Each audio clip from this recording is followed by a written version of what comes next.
A veteran in a wheelchair gets insulted at the DMV, but the supervisor has no idea who's standing right behind him. The government worker publicly humiliates the 68-year-old Vietnam veteran, questioning his disability benefits and making cruel jokes about wheelchair warriors while other customers watch in horror. But the quiet man in the baseball cap isn't just another bystander. This is Mike Tyson himself. The supervisor keeps mocking the old soldier, not realizing he just picked a fight in front of a man who spent decades destroying bullies with his bare hands. As the veteran's eyes fill with tears from the public humiliation, the former heavyweight champion slowly removes his disguise. The entire DMV office falls silent as they recognize the legendary fighter who's never backed down from protecting the innocent. The supervisor's cruel laughter dies in his throat as he realizes his victim has a very dangerous protector. What happens when you humiliate a war hero in front of Iron Mike? Will the government bully survive learning why some champions never stop fighting? What happened next would terrorize the supervisor for the rest of his pathetic career. Before we jump back and tell us where you're tuning in from, and if this story touches you, make sure you're subscribed because tomorrow I've saved something extra special for you. Frank Kowalski sat at his small kitchen table, the morning light streaming through his Detroit apartment window as he methodically arranged his paperwork. At 68, precision remained his religion, a habit carved deep by 2 tours in Vietnam and 30 years of raising his son alone. Each document lay perfectly aligned. License renewal form, medical clearance from the VA, disability verification. Papers, his weathered hands, marked by age spots and a slight tremor that came with the years, folded each paper with military precision. The manila envelope sat ready, every crease sharp enough to cut. Above the table, photographs lined the mantel. Danny in his army dress uniform, that proud smile that still broke Frank's heart 3 years later. The phone rang, interrupting his ritual. "Frank, honey, you sure you don't want me to drive you?"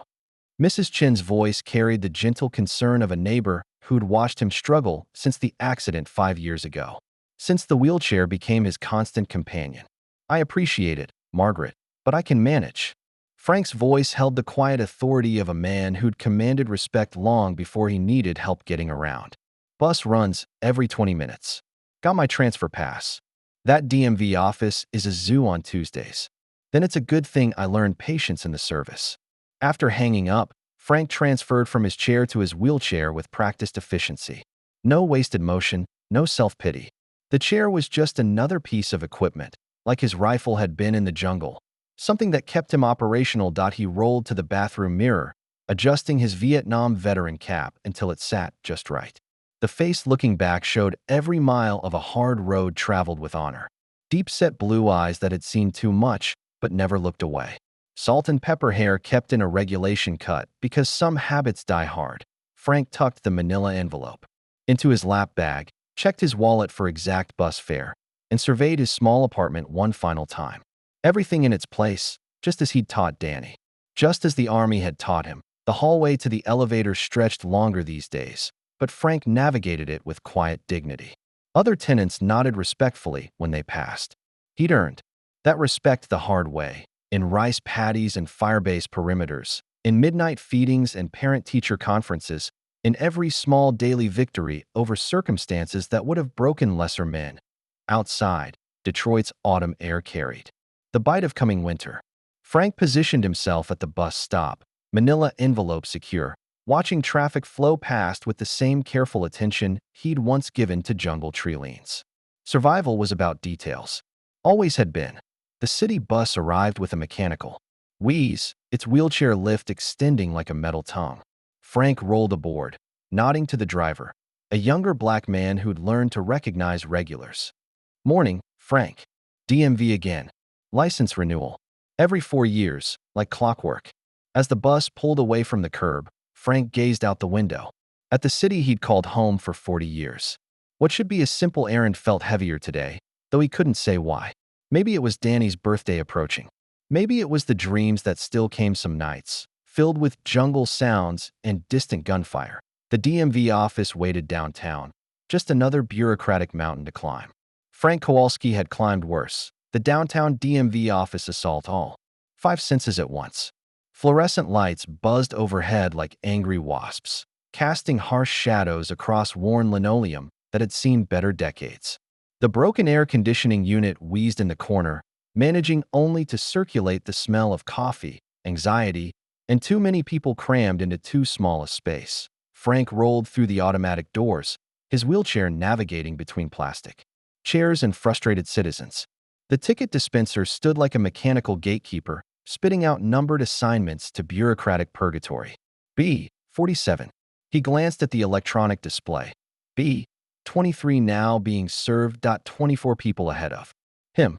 Frank found an open space near the wall, positioning his wheelchair where he could observe the room without blocking traffic. Old habits from the war. Always know your exits. Always watch the crowd. Behind him, the doors opened again with a soft whoosh. A man entered quietly, his presence somehow filling more space than his physical form should have allowed. Stocky build, maybe late 50s, dressed in clothes that seemed carefully chosen to avoid attention. Faded jeans, plain gray hoodie, baseball cap pulled low over reading glasses. The man moved with controlled power, each step deliberate and measured. His hands, visible as he reached for a ticket, were thick and scarred, working hands that had seen serious business. B. 48. One number behind Frank. Frank observed him peripherally as the stranger surveyed the room. Those weren't the darting glances of someone checking wait times or looking for friends. This was tactical assessment, exits, potential problems, the general mood of the crowd. Military bearing disguised as civilian casualness. The plastic chair creaked under the man's weight as he settled in behind Frank. Everything about him suggested coiled energy held in careful check. His breathing was controlled, measured. When someone's child ran past shrieking about bathroom emergencies, the man's head turned with predatory alertness before recognizing no real threat. 15 minutes crawled by. B. 25 now being served. The crowd grew more restless, complaints rippling through the waiting area like small rebellions. Budget cuts, understaffing, computer problems, the usual litany of government dysfunction. Frank checked his paperwork again, a nervous habit that helped. Pastime. The stranger behind him shifted, and Frank caught a glimpse of his profile. Something familiar tugged at his memory, but the cap and glasses obscured too much detail. 30 minutes. B. 30 now being served. A woman with 3 crying toddlers gave up and left, muttering about coming back tomorrow. An elderly man in paint-stained overalls complained loudly about government incompetence while his wife shushed him. Frank felt the familiar ache in his lower back from sitting too long, but shifting positions in the wheelchair required careful maneuvering in the crowded space. He'd learned patience the hard way. In jungle mud, waiting for enemy movement. In hospital beds during Danny's long recovery from childhood pneumonia. 45 minutes. B. 35 now being served. Frank glanced at his watch, calculating. At this rate, another hour minimum. Maybe longer if the computers crashed again. Behind him, the stranger's chair scraped against the floor as he adjusted position. Frank turned slightly, catching the man's eye. There was something there, recognition, respect, understanding. The kind of look that passed between men who'd seen real trouble and learned to handle it quietly. Frank nodded once, a slight acknowledgement. The stranger nodded back, his eyes crinkling slightly behind the reading glasses. Neither spoke, but something was communicated anyway. The mutual recognition of warriors from different battles, different eras, but cut from similar cloth. The DMV's chaos continued around them, but for a moment, Frank felt less alone. Whatever waited ahead, he wasn't facing it entirely by himself. B. 47, Window 3. Frank wheeled himself toward the service counter, manila envelope balanced carefully in his lap. Window 3 bore the nameplate, Dennis Carlson, supervisor. Though the man behind the scratched plexiglass looked like he'd rather be anywhere else on Earth, Dennis Carlson embodied every negative stereotype about government employees. 45 years old with the soft, doughy build of someone who'd never missed a meal or walked when he could drive. His balding head glistened with perspiration despite the broken air conditioning, and his DMV uniform shirt showed the telltale stains of this morning's breakfast sandwich. Paperwork. Carlson's greeting carried all the warmth of a tax audit. Frank slid his documents through the window slot, with military precision. License renewal, sir. Medical clearance is current, all. Forms completed. Carlson barely glanced at the papers before his face twisted into a permanent sneer. Disability benefits again, huh? Must be nice getting paid to sit around all day. The words hit Frank like a physical blow, but he maintained his composure. I served 2 tours in Vietnam, sir. The disability is legitimate. Yeah, everybody's. Got a war story. Carlson made a show of scrutinizing the medical clearance form, holding it up to the light as if searching for forgeries. This documentation looks suspicious. How do we know you're not faking the whole wheelchair thing for? Those monthly checks. Conversations in the waiting area began to falter as other customers picked up on the hostile tone. Frank felt eyes turning toward him, heat rising in his cheeks. In 40 years of dealing with bureaucracy, he'd never faced such blatant disrespect. Sir, my medical records are on file with the VA. The documentation is, don't tell me what's on file. Carlson's voice rose deliberately, ensuring the entire office could hear. I see plenty of you people coming in here, claiming this and that, playing the victim for sympathy. Meanwhile, hardworking taxpayers foot the bill. The waiting room fell silent. Frank's hands trembled slightly as he gripped his wheelchair armrests. Every instinct screamed at him to respond, to defend his honor and service, but he'd learned long ago that losing control only made things worse. I have additional forms if needed, Frank said quietly, his voice steady despite the humiliation burning in his chest. Carlson leaned forward, his voice dripping with contempt. Maybe if you wheelchair warriors spent less time collecting government handouts and more time being productive citizens, this country wouldn't be going to hell. The cruel words echoed through the office like a gunshot. Elderly customers shifted, uncomfortably in their seats. Parents pulled their children closer. Even other DMV employees glanced up from their stations, embarrassed by their supervisor's behavior. Frank stared at the counter, his vision blurring with tears of rage and shame. 40 years since Vietnam, 30 years of raising a son who died. Serving his country, 5 years in a wheelchair after a drunk driver changed everything. And this was the thanks he got. Public humiliation from a man who'd probably never sacrificed anything for anyone. Behind him, a chair scraped loudly against the linoleum floor. Heavy footsteps approached with measured, purposeful strides. The temperature in the room seemed to drop 10 degrees. Frank didn't turn around, but he felt a presence beside him, solid, unwavering, dangerous in a way that made the air itself seem thicker. Carlson's smug expression faltered as his eyes focused on something over Frank's shoulder. The voice, when it came, carried a distinctive lisp that somehow made every word more menacing rather than less. Excuse me, but this is not how we treat our heroeth. The mysterious man stepped closer to the window, his physical presence transforming the entire dynamic of the encounter. Even with the baseball cap pulled low and reading glasses obscuring his features, something about him commanded immediate attention. His voice carried quiet authority that made Carlson lean back instinctively. Fifth gentleman, served country. The stranger continued, his distinctive lisp somehow adding weight to each word rather than diminishing it. He deserveth your respect, not your contempt. Carlson tried to regain his bureaucratic authority, straightening in his chair. Sir, this is none of your business. Please return to your seat while I handle this customer.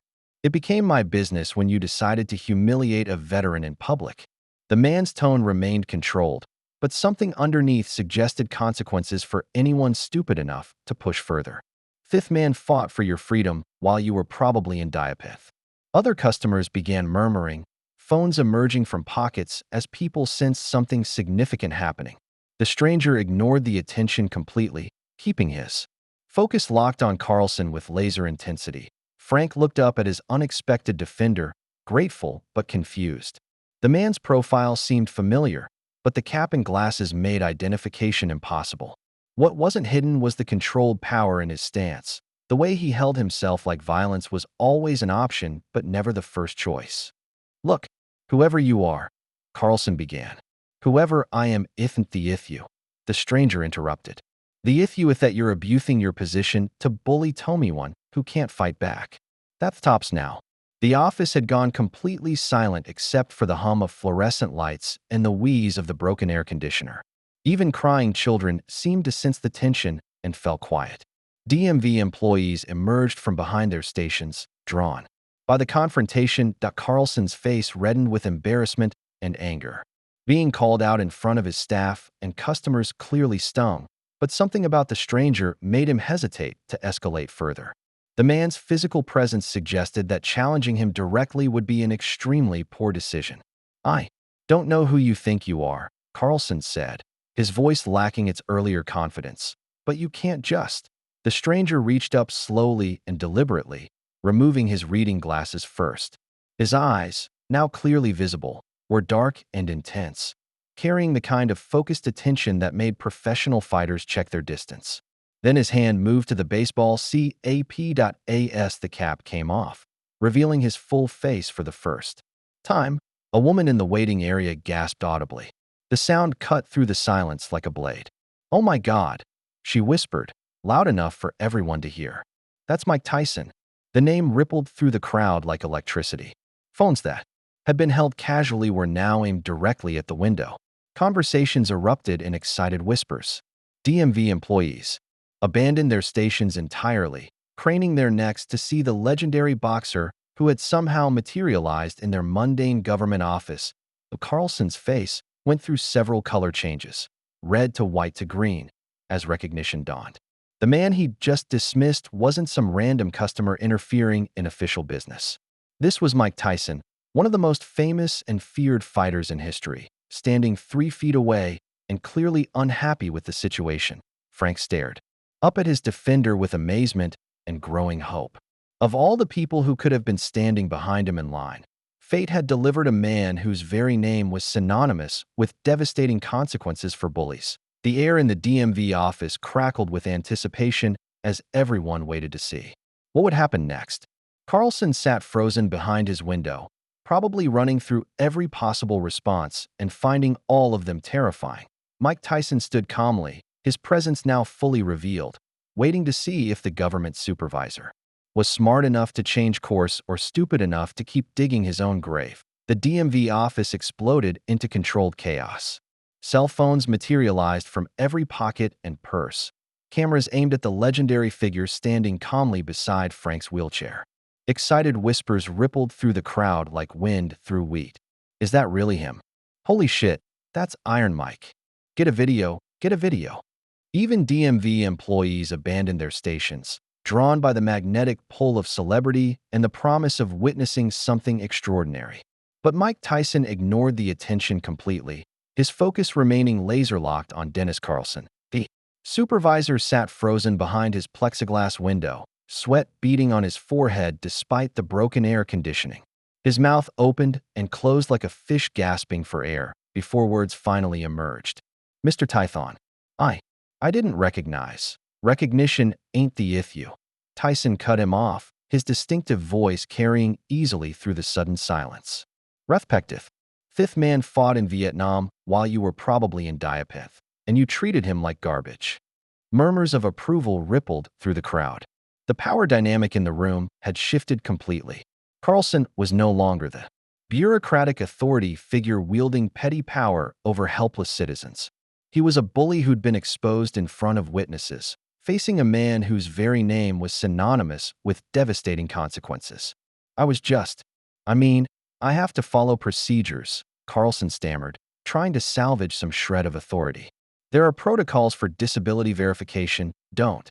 Tyson's voice dropped to a dangerous whisper that somehow carried to every corner of the office. "Don't make fifth worth by lying. There's no protocol that requires you to humiliate a war hero." The crowd pressed closer, sensing they were witnessing something special. Parents lifted children onto shoulders for better views. Elderly customers leaned forward in their wheelchairs and walkers. Even the security guard had emerged from his corner post, hand resting unconsciously on his radio, but making no move to intervene. Carlson's hands shook as he reached for Frank's paperwork, suddenly desperate to make the situation disappear. The documents he'd been scrutinizing for forgeries moments earlier were now processed with lightning efficiency. "Your job is to serve, not humiliate," Tyson continued, leaning closer to the window. His physical presence seemed to fill the entire space, making the air itself feel heavier. Process paperwork. Now, the command carried the weight of absolute authority. This wasn't a request or suggestion. It was an inevitability, like gravity or the sunrise. Carlson's hands moved frantically across forms and keyboards, stamping and typing with the kind of speed usually reserved for fire emergencies. The entire office watched in tense fascination as bureaucratic machinery that typically moved at glacial pace suddenly operated with unprecedented efficiency. Justice, it seemed, had its own way of cutting through red tape. The transformation was miraculous. Dennis Carlson, who had spent the previous 20 minutes torturing Frank with bureaucratic sadism, now processed the license renewal with the efficiency of a Swiss watch. His hands shook as he stamped forms, entered data, and printed documents with lightning speed. Photo Station 2, Carlson mumbled, avoiding eye contact with both Frank and Tyson. Standard renewal fee is $43. Frank wheeled to the photo station, still processing what had just happened. The photographer, a young woman who'd been watching the entire confrontation, smiled warmly as she adjusted the camera height for his wheelchair. Just look straight ahead, sir. Thank you for your service. The camera clicked, capturing an image that would mark more than just another 4-year renewal. It was a moment of dignity restored. Within 5 minutes, Frank held his new license, the plastic still warm from the printer. Around him, other customers began applauding spontaneously. An elderly woman touched his shoulder gently. A young father saluted. Even other DMV employees nodded respectfully from behind their stations. Mike Tyson helped Frank organize his paperwork with surprising gentleness, his large hands careful with the documents. Their interaction revealed something beautiful, mutual. Respect between warriors from different battles, different eras, but forged from the same steel. That wasn't necessary, Frank said quietly, his voice thick with emotion. But thank you. Yeah, it wath, Tyson replied. Nobody deserveth that kind of treatment. Carlson, apparently realizing the magnitude of his public humiliation, attempted damage control. Mr. Tyson, I want you to know I was having a difficult morning. Budget pressures, computer problems, you understand. I didn't mean any disrespect to our veterans. The apology sounded rehearsed and hollow. Tyson's expression didn't change as he studied the supervisor with the same intensity he'd once reserved for opponents stepping into the ring. Sure you didn't, Tyson said flatly as Frank and Tyson prepared to leave. Carlson made his fatal mistake. Mr. Tyson, before you go, could I maybe get a picture? For my kids, you understand. They're big fans. The request hung in the air like a bad smell. The same man who'd spent 20 minutes humiliating a veteran was now asking for a favor from the person who'd stopped him. The audacity was breathtaking. Tyson's stare could melt steel. The silence stretched until it became physically uncomfortable for everyone within 50 feet. You're kidding, right? The words carried the temperature of liquid nitrogen. Frank suppressed a smile as he wheeled toward the exit. Tyson followed, but not before turning back to address the room one final time. Nobody deserveth to be treated like that, he announced, his voice carrying to every corner of the office. Especially not our veterans. Remember that.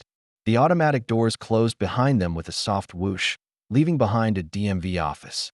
That would be talking about this encounter for years to come. Outside the DMV, the autumn air felt cleaner after the institutional stuffiness of government fluorescence and recycled frustration. Frank positioned his wheelchair beside Mike Tyson's black SUV, still processing the surreal events of the past hour.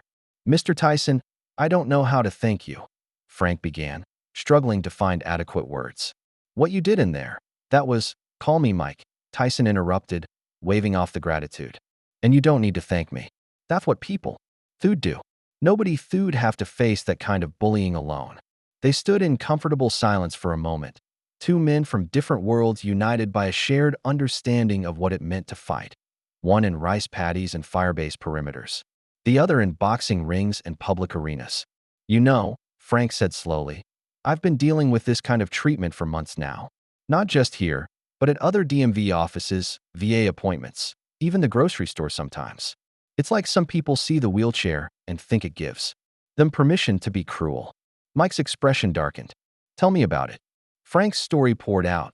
The accident 5 years ago that took his mobility, The drunk driver who walked away from court with community service while Frank learned to navigate a world built for the walking.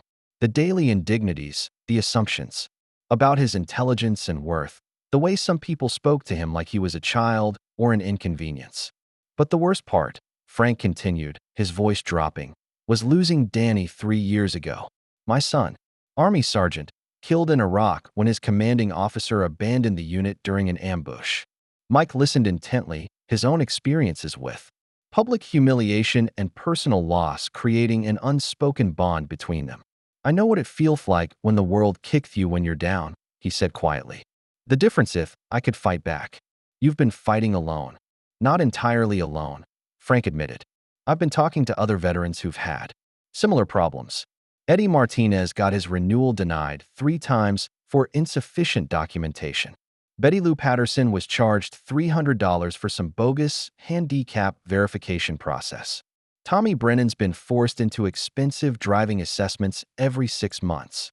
Mike's hands clenched unconsciously. How many others? Frank reached into his jacket and pulled out a small spiral notebook, its pages filled with careful handwriting. Names, dates, incidents, amounts charged, months of documentation compiled with military precision. At least a dozen that I know personally, Frank said, handing over the notebook. But I suspect there are more. Many more. Mike studied the entries, his expression growing darker with each page. The pattern was unmistakable, veterans being targeted specifically, subjected to harassment, excessive fees, and humiliating treatment that seemed designed to break their spirit. Fifth is bigger than one bad employee, isn't it? Mike asked. Frank nodded grimly. I think so, Mike. I think someone's targeting us on purpose. Mike Tyson sat behind the wheel of his SUV, Frank beside him in the passenger seat, both men studying. The notebook that had transformed a simple license renewal into something much more serious. The parking lot around them buzzed with normal afternoon activity, but inside the vehicle, the atmosphere crackled with growing determination. Frank opened the notebook to a page covered in careful documentation. I started keeping records after my 3rd visit here, he explained. Something felt wrong about the way they were treating veterans specifically. The pattern was impossible to ignore. Eddie Martinez, renewal denied 3 times, forced to pay for unnecessary medical evaluations. Betty Lou Patterson, charged illegal fees for handicap parking verification despite having proper documentation. Tommy Brennan, subjected to quarterly safety assessments that cost him over $800 so far. But it gets worse, Frank continued, flipping to another section. Look at these receipts. Mike examined the photocopied documents with growing anger. Official-looking forms with DMV letterhead, demanding payment for services that weren't legally required. Phone numbers that led to voicemail boxes claiming to be veteran verification services. Addresses that traced to empty office buildings. They're not just harassing veterans, Mike realized. They're stealing from them. Frank nodded. I estimate they've stolen at least $50,000 from veterans in this region alone. Maybe more. And when people complain, their benefits get investigated for fraud, their medical documentation gets lost, their renewal applications get delayed. Mike studied a receipt showing Tommy Brennan charged $400 for a cognitive assessment that lasted 15 minutes and produced no written report. His jaw tightened as the scope of the conspiracy became clear. Someone making money off this, he said. Tommy one with enough power to intimidate complaints and access to government records. Frank showed him the final section of the notebook, dates, and times when he'd attempted to report the problems through official channels. Complaints filed with the state DMV, calls to veteran advocacy groups, letters to elected officials. Every inquiry had been deflected, delayed, or dismissed. That's when I realized this goes higher than Dennis Carlson, Frank said. Someone's protecting this operation. Someone with real authority. Mike closed the notebook and looked at Frank with new respect. This wasn't just a veteran who'd been victimized. This was a soldier who'd been conducting reconnaissance, gathering intelligence, preparing for a battle he couldn't fight alone. Frank, this isn't just about DMV bureaucracy, Mike said, starting the engine. Tommy one is making money off veterans. People who put their lives on the line for this country. Nobody meth with our heroic. Nobody. The SUV's engine rumbled to life. and Mike felt the familiar surge of purpose that had driven him through decades of training and competition. But this wasn't about personal glory or championship belts.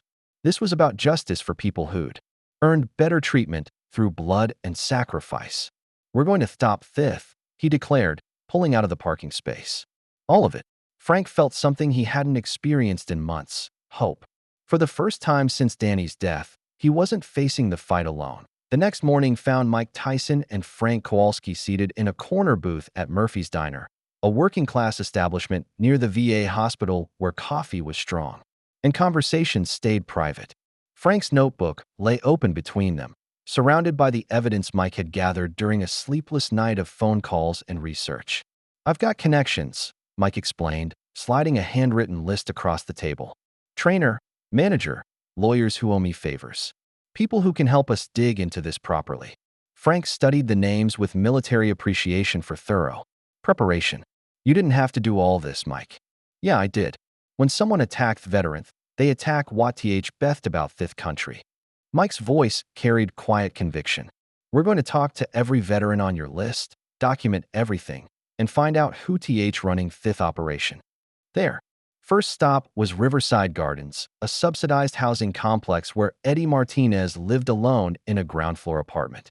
Eddie, 62, answered the door with the wariness of a man who'd learned that unexpected visitors usually brought bad news. That Frank's presence helped.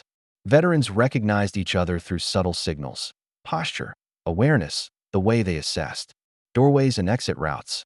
But Eddie's initial reaction to Mike Tyson was pure suspicion. "What's this about, Frank? You bringing celebrities around to gawk at how the other half lives?" "Eddie, this man helped me yesterday," Frank said gently. "He wants to help all of us." Reluctantly, Eddie invited them inside. His apartment was spartanly clean, everything in its place despite obvious financial constraints. Military photos covered one wall. Eddie in army dress uniform, desert camouflage, receiving commendations from officers whose names were now part of history. Mike let Frank handle the introductions and explanations. Eddie's story emerged slowly, each detail extracted like shrapnel from an old wound. "3 times they denied my renewal," Eddie said, his voice tight with remembered humiliation. "Said my military medical records were insufficient documentation.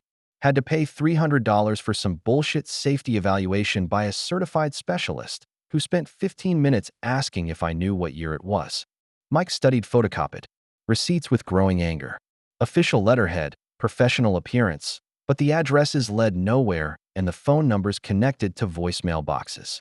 "They made you feel like a criminal for trying to keep your license," Frank observed. "Worse than that." Eddie's hands shook slightly as he poured coffee. "When I complained to the state office, they threatened to report me for fraudulent benefit claims. Said they'd review my disability payments if I kept causing trouble." Mike exchanged glances with Frank. The pattern was becoming clearer, systematic. Intimidation designed to silence victims. "Will you help us document this?" Mike asked. Eddie looked between them for a long moment, old instincts warring with hard-earned caution. "You don't understand how deep this goes," he finally said. "These people have power, connections. They can destroy what little we have left. They haven't met my kind of power yet," Mike replied quietly. That afternoon, Mike's SUV pulled into the driveway of a neat duplex where Betty Lou Patterson tended a small but immaculate garden. At 65, the former Navy nurse moved with the efficient grace of someone accustomed to working under pressure, her short gray hair practical and her gardening clothes clean despite the dirt. She looked up from her tomato plants as they approached, squinting in the afternoon sun. When she recognized Mike Tyson, her reaction was endearingly normal, starstruck for exactly 3 seconds before military professionalism kicked in. "Well, I'll be damned," she said, pulling off gardening gloves. "Frank Kowalski and Mike Tyson in my driveway. This must be about more than my prize-winning tomatoes." Frank explained their mission while Betty Lou served iced tea on her small porch. Her story proved the most disturbing yet, revealing the sophisticated nature of the fraud scheme. $500 for handicap parking verification, she said, producing a folder thick with documentation. "Had to prove I qualified for disabled plates despite having all the proper medical paperwork. They made me go to 3 different doctors for independent confirmation. Mike examined the forms. With growing fury, the letterhead looked official, the language sounded authoritative, but the entire process was designed to extract money from vulnerable veterans. But the worst part, Betty Lou continued, was what happened after. Started getting phone calls from people claiming to be from the VA, asking about my benefits, my medical history, my financial information. When I refused to give them details, they said my payments might be suspended for non-cooperation with verification procedures. Scammer. Got your personal information, Mike realized. Betty Lou nodded grimly. Someone sold my data to criminals. Bank account numbers, social security, medical records, everything they needed to target me and other veterans. I had to change banks and phone numbers. She pulled out a business card, its edges worn from handling. Tommy Brennan gave me this. When we met at the VA hospital, he's had it worse than any of us. Mike studied the card, Tommy's name and address written in the careful script of someone who'd learned penmanship in an era when it mattered. Tommy's been fighting this for 2 years, Betty Lou warned. They've charged him over $1,200 in assessments and evaluations. His house has been vandalized twice. He thinks someone broke in and went through his military records. Frank felt a chill of recognition. Intimidation tactics. Worse than that, Betty Lou said, lowering her voice despite being alone on her porch. Tommy thinks someone's been watching his house. Cars parked across the street at odd hours, strangers taking pictures. He's scared to leave home most days. Mike's jaw tightened as the scope of the conspiracy expanded. This wasn't just bureaucratic fraud. It was systematic harassment designed to terrorize elderly veterans into silence. Be careful, Betty Lou added as they prepared to leave. Tommy's talking about giving up his license entirely, maybe moving away. If this keeps escalating, someone's going to get hurt. The warning followed them as they drove toward Tommy Brennan's address, each mile revealing more about the enemy they faced, organized, ruthless, and willing to destroy lives for profit. Tommy Brennan's house told the story before he opened the door.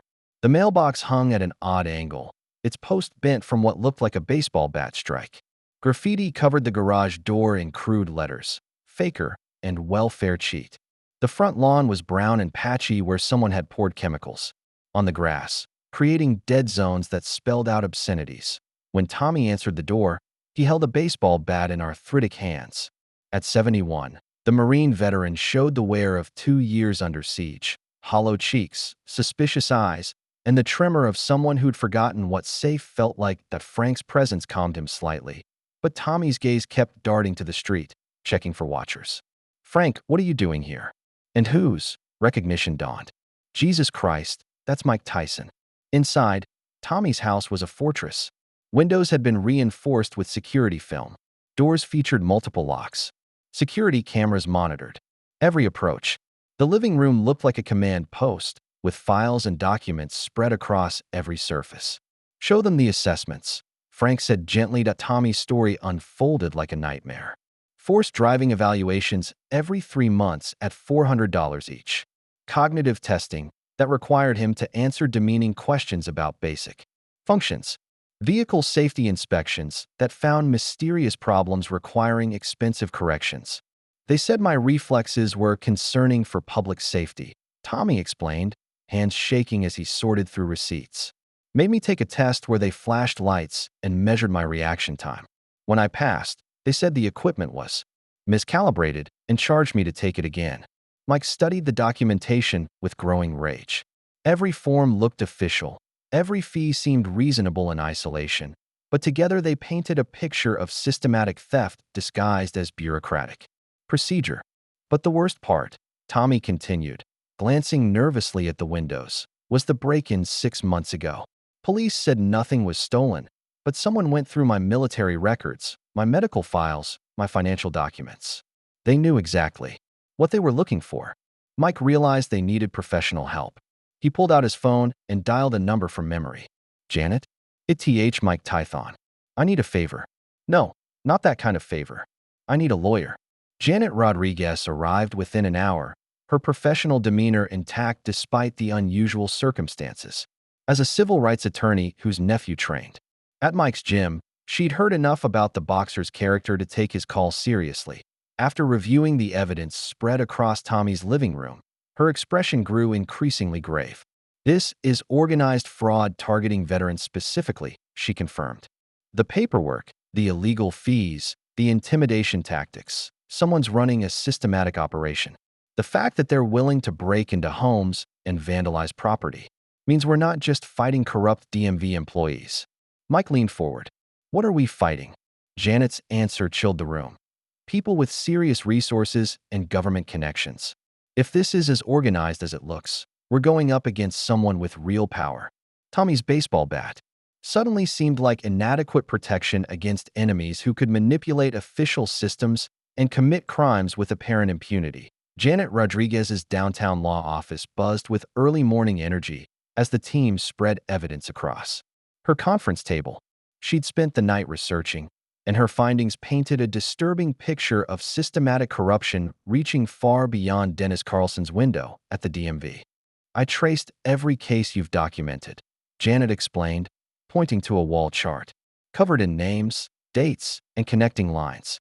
Eddie Martinez, Betty Lou Patterson, Tommy Brennan, and dozens of others. Every single complaint, every illegal fee, every intimidation tactic, they all trace back to one source. Mike studied the chart with the same intensity he'd once reserved for studying opponents' fighting styles. Who? Regional DMV Director Paul Mitchell, Janet replied. He's got oversight authority for 6 counties, access to veteran databases, and connections throughout state government. The perfect position to run this kind of operation. Frank's reaction was immediate and visceral. His face went pale, hands gripping his wheelchair armrests until his knuckles turned white. The notebook slipped from his lap as his entire body began trembling. Frank. Mike reached out, concerned by his friend's obvious distress. Paul Mitchell, Frank whispered, his voice barely audible. Dear God, it's Paul Mitchell. The room fell, silent except for the hum of air conditioning and distant traffic. Janet and Mike exchanged worried glances as Frank struggled to compose himself. Frank, what is it? Janet asked gently. Do you know this man? The story came out in broken pieces, each word torn from wounds that had never properly healed. Paul. Mitchell hadn't just been any commanding officer in Iraq. He'd been Danny Kowalski's direct superior during the ambush that killed Frank's son.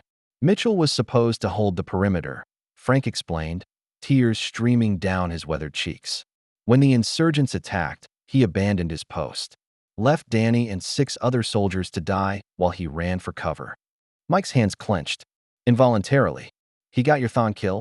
Worse than that, Frank continued. He covered it up, filed false reports claiming Danny died, heroically defending a strategic position. Mitchell got a Bronze Star for tactical leadership under fire. Danny got a folded flag and a lie about his death. Janet absorbed the implications quickly. You recognized him at the DMV? Frank nodded. About 6 months ago, I saw him at the regional office.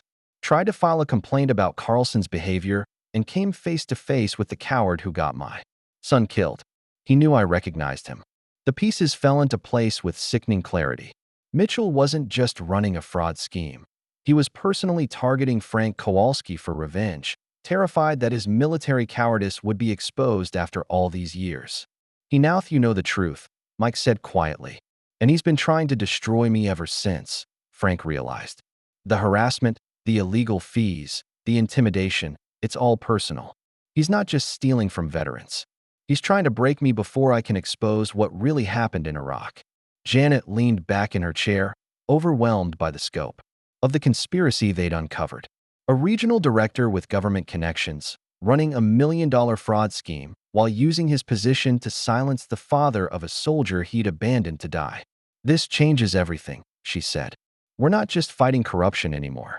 We're fighting a killer who spent years covering his tracks. The battle lines were drawn, and the enemy was more dangerous than they'd imagined. 1 week later, Janet's law office had transformed into a war room. Maps covered the walls, evidence boxes lined the floor, and multiple computer screens displayed surveillance footage, financial records, and legal documents. The team had worked around the clock developing their plan to expose Paul Mitchell. Veterans Day ceremony is in 3 days, Janet announced, pointing to aerial photos of the downtown Civic Center. Mitchell's the keynote speaker, talking about supporting our veterans.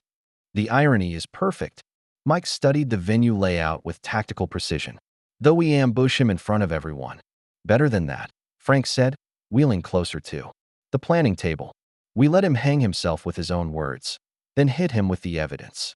Betty Lou's grandson Marcus had arrived that morning, carrying equipment that looked more suited to espionage than legal proceedings.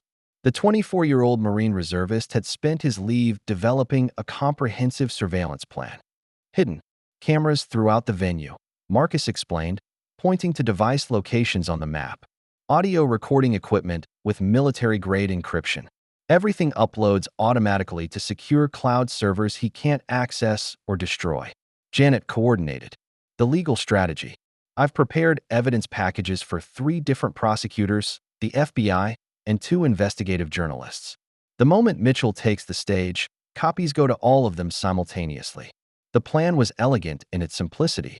Mitchell would give his hypocritical speech about supporting veterans while Frank, Eddie, Betty Lou, and Tommy sat in the front row, living proof of his crimes. When he finished, Mike would take the stage, present the evidence publicly, and force Mitchell to face the consequences of his actions. What about security? Eddie asked. He'd overcome his initial reluctance and volunteered to testify despite the personal risk. Standard event security only, Marcus reported. 2 uniformed officers, basic metal detectors. Nothing that suggests they know we're coming. Tommy Brennan sat quietly in the corner, baseball bat resting against his chair.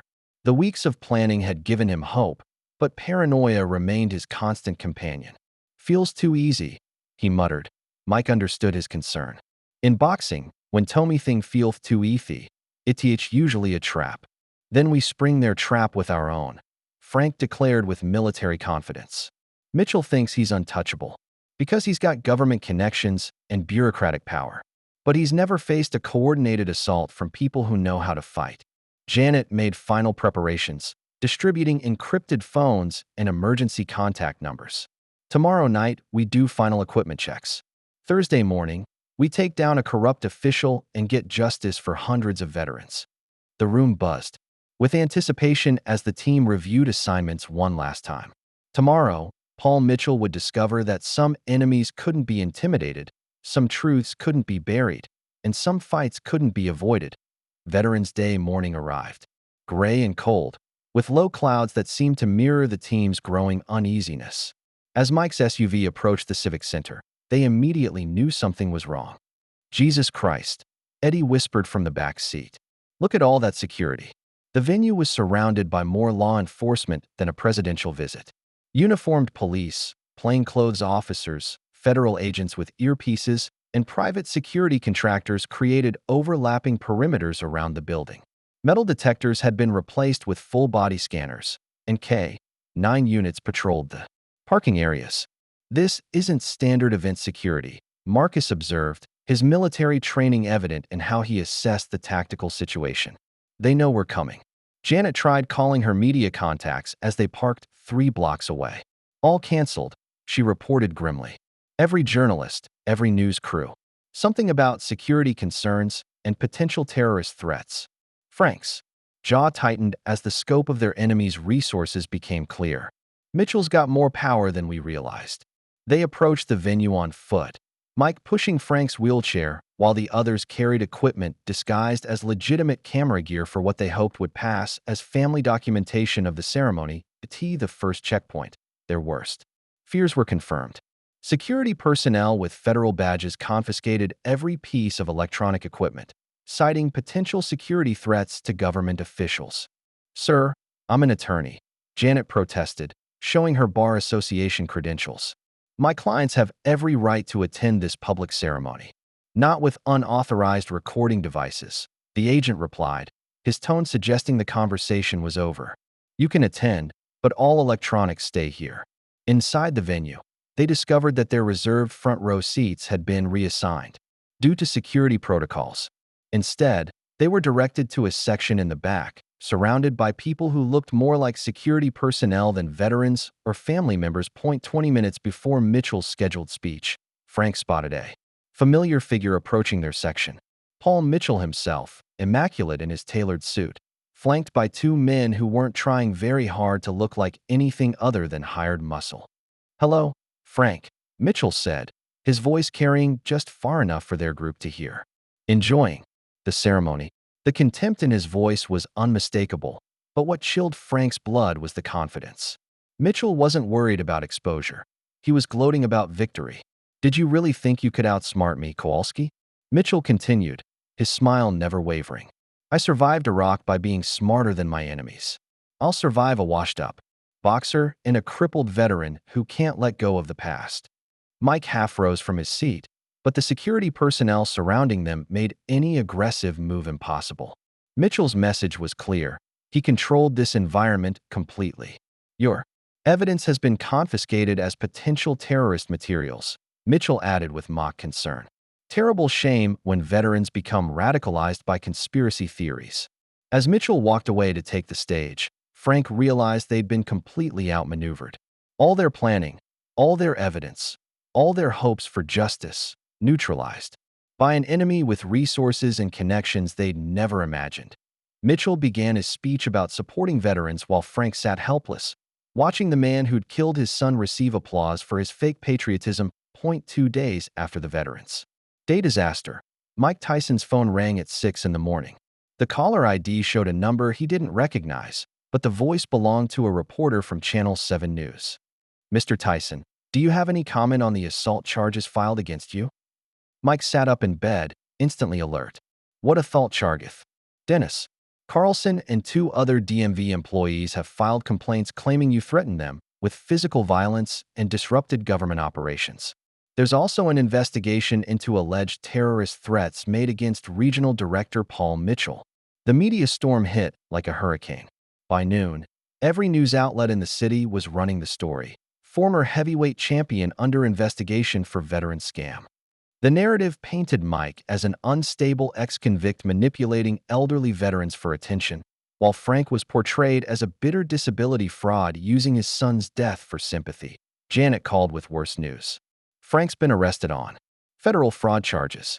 They're claiming he falsified his disability documentation and conspired to defraud the government of benefits. Mike arrived at the county jail to find Frank in an orange jumpsuit, his dignity intact, but his spirit visibly breaking. The charges were comprehensive and devastating: benefit fraud, conspiracy, making false statements to federal officials. They suspended my disability payments, Frank said quietly. Frozen my bank account, started eviction proceedings. Even if I beat these charges, they've destroyed everything I had left. The systematic destruction continued throughout the week. Eddie Martinez received a visit from federal agents questioning his military service records. Betty Lou Patterson discovered she was being audited by the IRS for suspicious benefit claims dating back 10 years. Janet's law license came under review for filing frivolous litigation and harassing government officials. Most devastating was Tommy Brennan's reaction. The elderly Marine, already fragmented by months of harassment, withdrew his cooperation entirely. I can't do this anymore, he told Mike over the phone, his voice barely recognizable. They came to my house again last night. Threw rocks through my windows, spray-painted traitor on my garage. I'm thinking about pleading guilty to whatever they want, just to make it stop. Mike tried to rally the scattered team, but Mitchell's counterattack was brilliantly executed. Every witness had been neutralized through intimidation or criminal charges. Every piece of evidence had been confiscated or discredited. Every legal avenue had been blocked by bureaucratic obstacles and jurisdictional challenges. The media narrative solidified around the image of a washed-up boxer exploiting vulnerable veterans for publicity. Mike's gym membership came under review. Sponsors canceled contracts. Former friends stopped returning phone calls. You have to understand, Janet explained during one of their few remaining strategy sessions, Mitchell isn't just a corrupt DMV director. He's got connections to federal law enforcement, state politics, and military oversight committees. This operation is bigger than we imagined. Mike sat alone in his gym after yet another canceled training session, staring at newspaper headlines that transformed him from hero to villain. Everything they'd worked for was crumbling, and Mitchell hadn't even begun to show his true power. The enemy was winning, and Mike didn't know how to fight back. 3 days later, Mike visited Frank in the county lockup's medical wing. His friend had suffered what doctors called a panic attack, but Mike recognized it as something deeper: The complete collapse of a warrior's will to fight.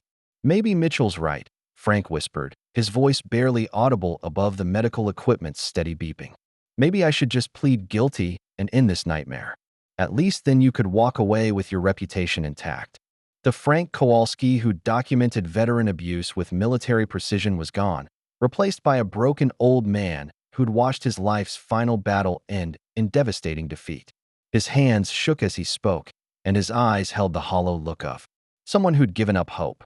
You can't give up now, Mike insisted, but even he felt the weight of seemingly impossible odds. Look what I've done, Frank continued, tears streaming down his weathered cheeks. Betty Lou's being audited. Eddie's scared to leave his apartment. Janet might lose her law license. Tommy's talking about suicide. I started this fight and destroyed everyone who tried to help me. Mike tried to find words of encouragement, but the systematic destruction of their case spoke louder than any inspiration he could offer. Mitchell had proven that institutional power, properly applied, could crush individual courage no matter how pure the cause. As they talked, a news report played on the medical wing's television. Mike's blood turned to ice as he heard the anchors. Words, breaking news in the veteran fraud investigation. Frank Kowalski's wheelchair transport van was involved in a serious accident this morning when its brakes apparently failed. The screen showed a horrific scene. The specialized van crumpled against a concrete barrier, emergency vehicles surrounding the wreckage. Betty Lou Patterson had been driving to visit Frank when the accident occurred. She's in intensive care with internal bleeding, the reporter continued. Police are investigating possible mechanical failure in the van's braking system. Mike saw Frank's face crumble as the implication became clear. The accident was a message: back off or people die. This is my fault, Frank sobbed. I got her. Hurt because I couldn't let go of the past. The next phone call came that evening. Tommy Brennan was dead, found in his living room with what appeared to be a self-inflicted gunshot wound. The note left behind apologized for being a burden on everyone and asked forgiveness for false accusations against good people. But neighbors reported seeing strangers around Tommy's house the night before, and the Marine veteran had seemed hopeful during his last conversation with Frank, not suicidal. Mike stood in the hospital parking lot after leaving Frank's bedside, rain soaking through his jacket as he stared up at the darkening sky. Betty Lou fighting for her life, Tommy dead, Frank broken, and Mitchell still untouchable. Everything they'd fought for had turned to ash. For the first time since childhood, Mike Tyson felt truly defeated. The enemy wasn't just corrupt, they were killers, and they held all the power. The intensive care unit at Detroit General hummed with the quiet urgency of machines keeping people alive. Mike Tyson sat beside Betty Lou Patterson's bed, holding her small hand while monitors tracked her struggle against internal injuries that shouldn't exist in a world where brake lines didn't mysteriously fail. Her grandson Marcus stood vigil on the opposite side, his Marine training evident in how he maintained composure despite the rage burning in his eyes. Betty Lou looked fragile against the white sheets, her usual vitality replaced by the artificial rhythm of medical equipment. The doctors say she's stable, Marcus whispered, but the bleeding was extensive. They had to remove her spleen. Mike squeezed Betty Lou's hand gently, whispering words of encouragement she couldn't hear. The woman who'd seemed so indestructible while gathering intelligence was now fighting for her life because she dared to help veterans seek justice. The commotion in the hallway drew their attention. Frank was being wheeled past on a gurney, paramedics working frantically as they rushed him toward the cardiac unit. His face was gray, his breathing labored, and his eyes held the look of a man whose body was finally matching his spirit, completely broken. Mike found Frank in the secure cardiac ward 2 hours later, handcuffed to the bed despite his obvious inability to escape. The heart attack had been severe, but the doctors said it was actually a panic attack so intense it mimicked cardiac arrest. I can't do this anymore, Frank whispered when he saw Mike. Tommy's dead because of me. Betty Lou's dying because of me. My son died because I couldn't protect him, and now I'm getting everyone else killed too. Mike had seen this look before, in his own mirror during the darkest days after prison, bankruptcy, and public humiliation.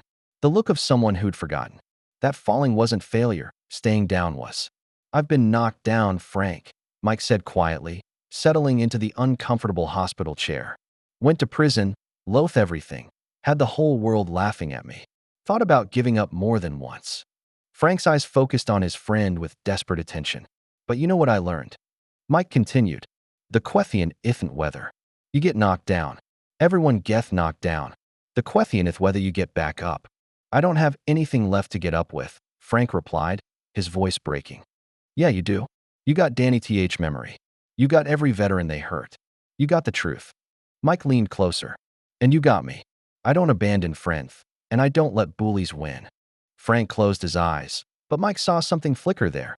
Not hope exactly, but the faintest ember of the fighting spirit that had survived Vietnam, single parenthood, and 5 years.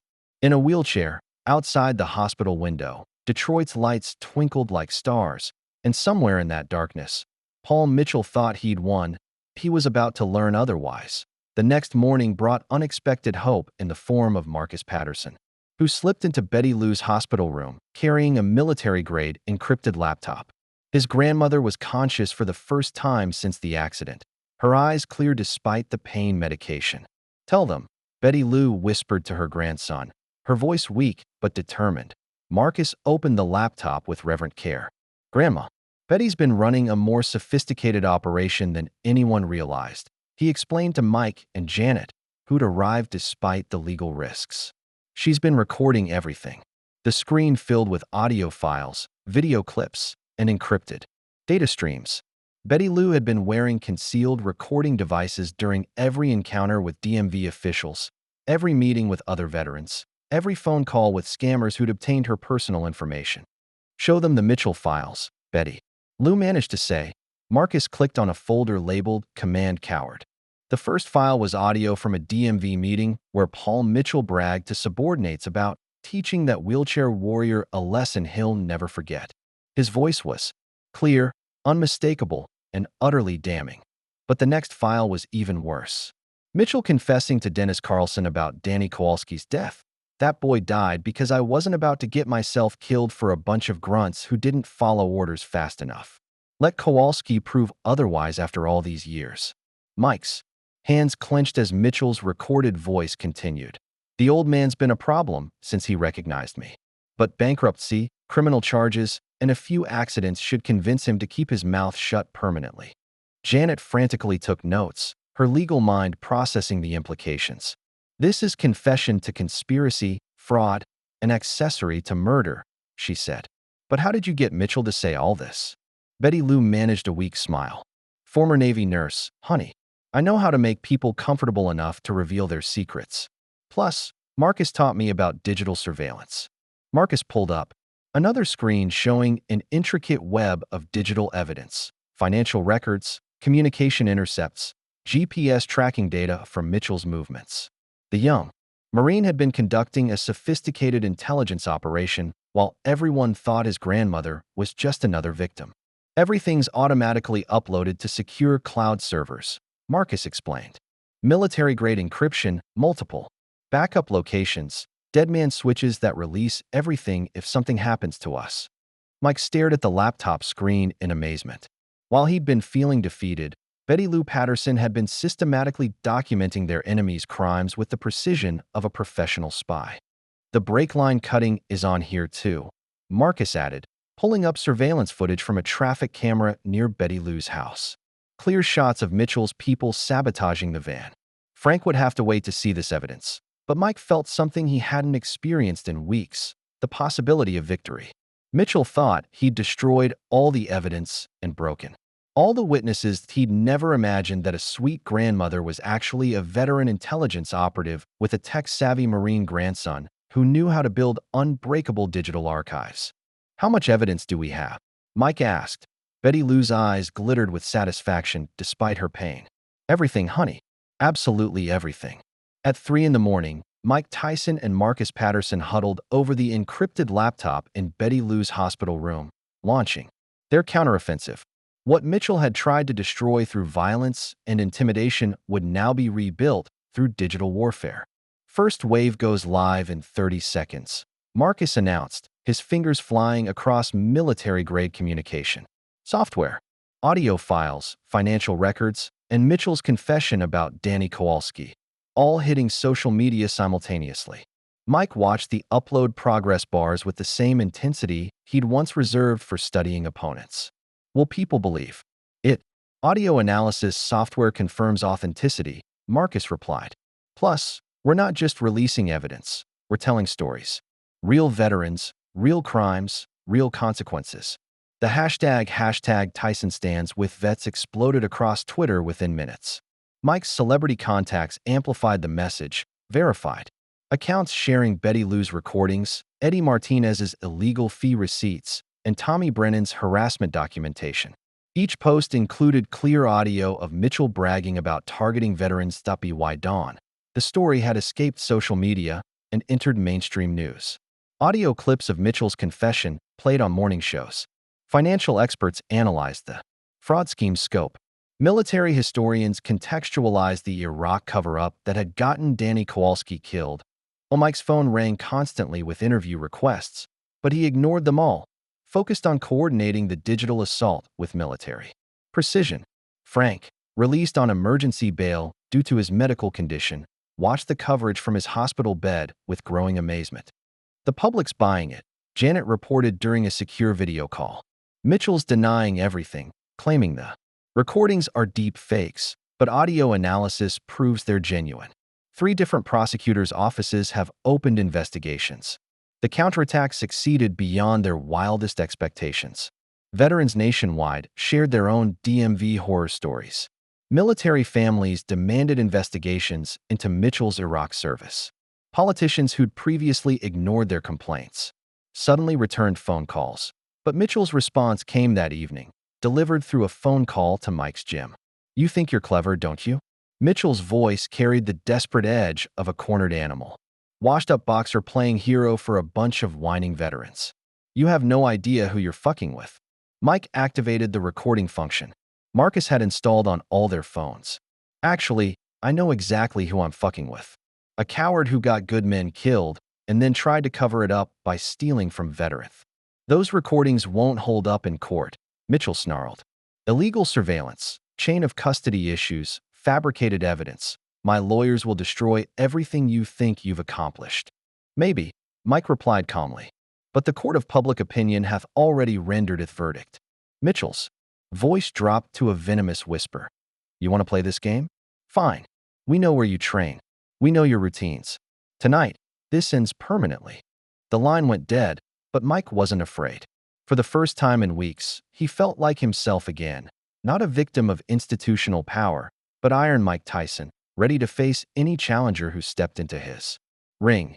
Evening shadows stretched across Mike's gym as he prepared for the final confrontation. The digital campaign had succeeded in exposing Mitchell's crimes, but cornered animals were always most dangerous. Mike knew that before morning, someone would try to silence him permanently. Frank arrived in his wheelchair despite his recent heart episode, insisting on being present for the end. "I started this fight, Mike. I'm finishing it with you." Betty Lou, discharged against medical advice, came with Marcus despite her serious injuries. She moved carefully, one hand pressed against her injured ribs, but her eyes burned with determination. "That bastard tried to kill me. Time to return the favor." Janet coordinated from her law office, feeding real-time intelligence while maintaining plausible deniability. The team had learned from their previous mistakes. This time, they controlled the battlefield. "Mitchell's desperate," Frank observed, studying surveillance reports Marcus had compiled. "He's hired professional contractors, 3 ex-military, types with records for assault and intimidation." Mike felt the familiar pre-fight calm settling over him. His hands were taped, his body warmed up, his mind focused on the violence that was coming. But this wasn't about personal glory or championship belts. This was about justice for people who'd earned better treatment through blood and sacrifice. "You don't have to do this," Betty Lou said, though her tone suggested she knew the argument was pointless. "We have enough evidence to destroy him legally." "Legal justice taketh time," Mike replied, shadowboxing to keep his muscles loose. And Mitchell already proven he willing to kill people while waiting for court to act. Marcus had positioned cameras throughout the gym, creating a live stream that would broadcast everything to secure servers. If Mitchell's people tried to claim self-defense or stage an accident, The truth would be preserved digitally. Frank positioned himself where he'd be visible but protected, trusting Mike completely while serving as bait to draw the attackers. Betty Lou and Marcus monitored from a concealed position with communication equipment, ready to coordinate with law enforcement as darkness fell outside. The gym's atmosphere grew heavy with anticipation. Emergency lighting cast eerie shadows across punching bags and training equipment.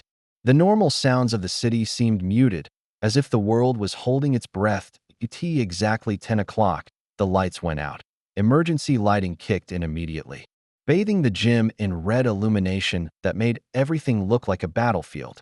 3 figures in tactical gear entered through different entrances: professional, coordinated, deadly.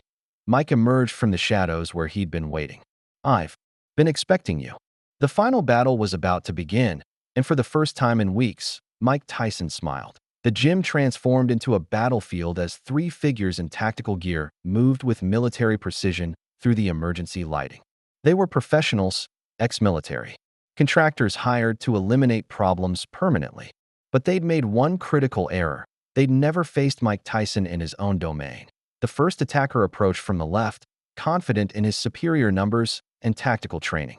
Mike let him close the distance, then exploded forward with the speed that had made him legendary. The uppercut caught the man under the chin with devastating precision, lifting him off his feet before dropping him unconscious to the mat. "I'm not the kid who was scared anymore," Mike growled, rolling his shoulders as the remaining 2 attackers flanked him. "I'm Iron Mike, and nobody hurt my friend." The second contractor swung a collapsible baton, but Mike's head movement was still reflexively perfect. He slipped the strike and countered with a left hook that shattered the man's ribs and sent him crashing into a punching bag. The sound of breaking bones echoed through the gym. The third attacker was smarter, keeping his distance while drawing a tactical knife. He circled Mike warily, recognizing that brute force wouldn't work against a man whose hands were registered weapons. That Mike's internal monologue revealed his tactical thinking. Read the footwork, watch the blade hand, create an opening. When the attacker lunged, Mike caught his wrist with lightning reflexes, twisted until the knife clattered across the floor, then delivered a devastating right cross that ended the fight instantly. 3 professional killers lay unconscious around him, defeated by a 58-year-old boxer whose skills had been forged in 1,000 battles. Mike stood over them, breathing hard but victorious, his legendary power undiminished by age. Frank wheeled closer, amazement clear in his voice. "Jesus, Mike, you still got it." "Some think you never loathy," Mike replied, wiping blood from a split lip. But sirens were approaching, and through the gym's windows, they could see police cars surrounding the building. Paul Mitchell emerged from a black sedan, flanked by corrupt officers who owed him favors.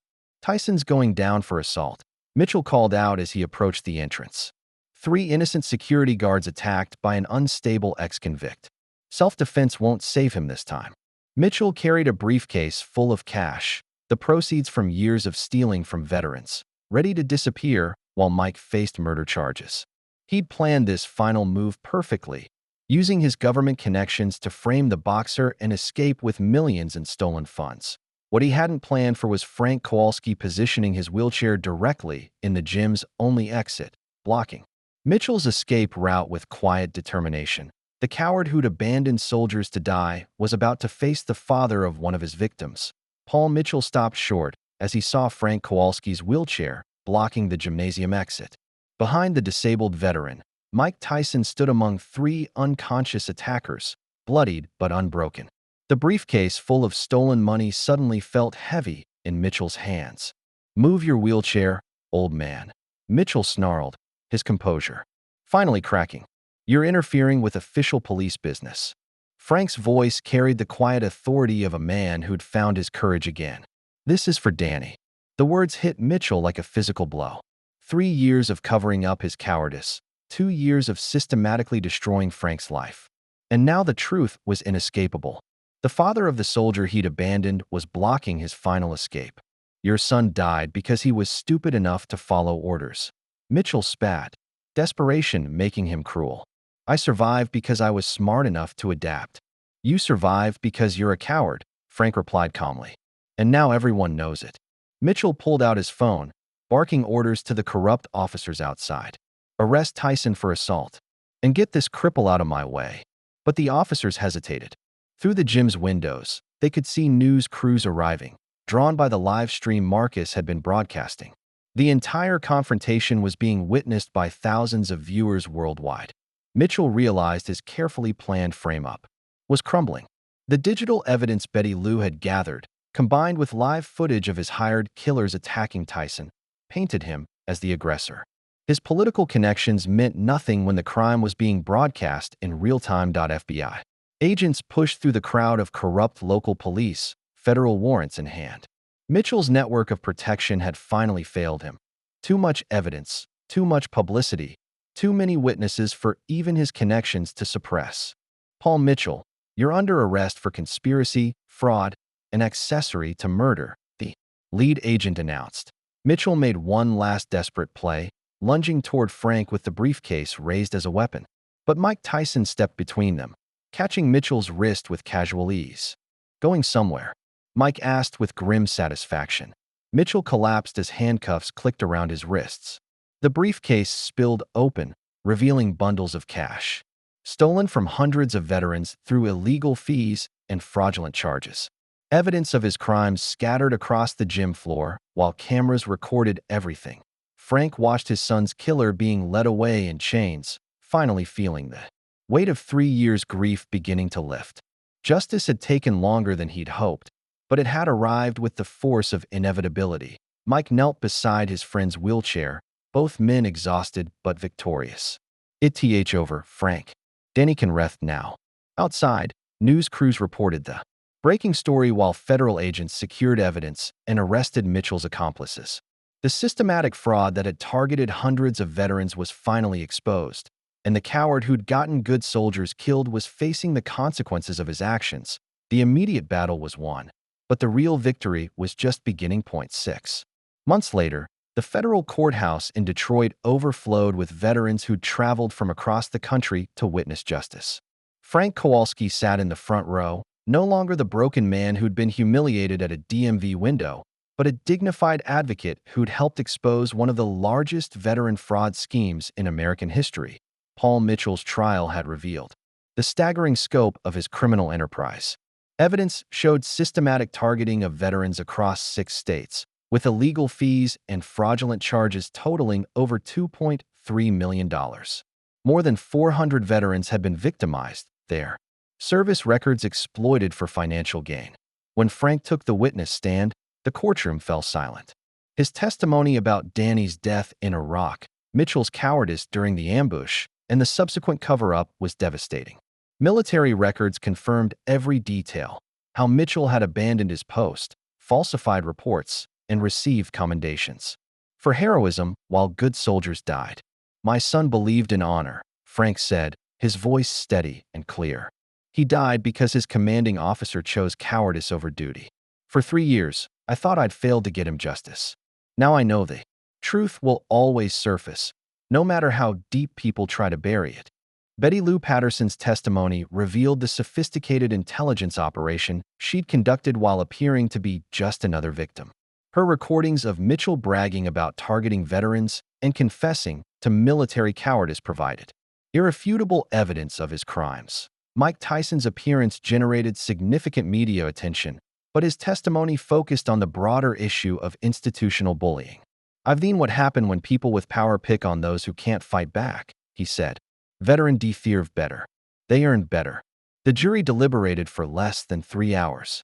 Mitchell was found guilty on all counts: conspiracy, fraud, extortion, accessory to murder, and violation of federal veterans protection statutes. The judge sentenced him to 15 years in federal prison, with full restitution to his victims. Outside the courthouse, Frank was surrounded by veterans who'd received financial compensation and, more importantly, recognition that their treatment had been criminal rather than bureaucratic indifference. Local news covered the story as a victory for veteran advocacy and proof that individual courage could defeat institutional corruption.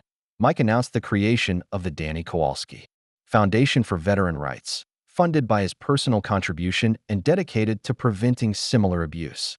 "Veteran fought for our freedom," he declared to assembled reporters. The least we can do is fight for their dignity. The legal victory was complete, but the real triumph was subtler. Hundreds of veterans who'd felt forgotten and abandoned now knew someone had stood up for them. Their service meant something. Their suffering had been acknowledged, and their government would be held accountable for betraying their trust. Justice had been served, but dignity had been restored. Point 1 year later, the downtown DMV office where everything began had been transformed. New management, renovated facilities, and expanded veteran services created an atmosphere of respect rather than bureaucratic hostility. The morning sun streamed through clean windows as customers conducted their business efficiently and courteously. A young veteran in a wheelchair entered nervously, approaching the service counter where friendly staff processed his license renewal with professional efficiency. The entire transaction took 15 minutes, completed with genuine respect and appropriate accommodation. "This is so different from what other vets told me to expect," he said gratefully to the clerk. Behind him in line stood Frank Kowalski, no longer just another veteran seeking basic services. As the state's official veterans advocate, he made regular visits to ensure the systematic changes were being maintained. His presence reminded everyone that accountability was permanent, not temporary. The transformation extended beyond individual offices. The Danny Kowalski Foundation had become a national model for veteran advocacy, with chapters in 12 states and a track record of preventing abuse before it escalated. Frank's investigation techniques were now taught to veteran service organizations nationwide. Betty Lou Patterson, fully recovered from her injuries, had parlayed her intelligence-gathering skills into a consulting business helping veterans navigate bureaucratic systems. Marcus completed his computer science degree and joined the Foundation's technical team, ensuring digital security for advocacy operations. As Frank waited for his annual renewal, a middle-aged customer ahead of him began complaining loudly about special treatment for disabled people and questioning why wheelchair users get to cut in line. The familiar prejudice sparked uncomfortable memories, but Frank had learned to handle such situations with quiet dignity that he started to respond. But a familiar voice interrupted from behind him. "Excuse me, but you're talking to a hero." Frank smiled without turning around. Mike Tyson stepped forward, his presence immediately changing the complainer's attitude from aggressive to apologetic. The cycle of protection continued, but now it was institutional rather than accidental. The rude customer mumbled an apology and found somewhere else to wait. Other veterans in line nodded respectfully at Frank, recognizing the man whose courage had changed everything for them. As Frank's paperwork was processed with the same efficiency and respect shown to everyone, he reflected on the journey from humiliation to vindication. Danny's death had meaning. Mitchell faced justice, and hundreds of veterans received the dignity their service had earned. The story ended where it began, but everything had changed for the better. Heroes, Frank realized, didn't just appear when needed. They created systems that made heroism unnecessary by ensuring everyone was treated with the respect they deserved. Outside, Detroit's morning traffic flowed past a government building where citizens were served rather than harassed, where veterans were honored rather than exploited, and where individual courage had created lasting institutional change. Justice wasn't just an event, it was a practice, maintained daily by people who remembered that freedom required constant vigilance, even in DMV offices. If you like the story, please watch another story on our channel and subscribe to the channel.